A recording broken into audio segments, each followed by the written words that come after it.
What is church? Is it a building? With some pews A piano? and stained glass? Or is it something more? 2,000 years ago, the church was born. It wasn't made up of the famous, the rich, or the powerful. It was made up of everyday people who passionately believed in the message of Jesus.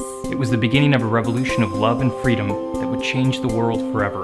In 369 AD, the church built the first hospital As a place to care for those who cannot care for themselves. Today, the church is the largest single provider of healthcare in history. The church was the first to stand up for the rights of children, creating the first and largest orphanage system in the world. 100 out of the first 110 universities in America were founded as Christian institutions. Places like Harvard, Dartmouth, Yale, And Princeton.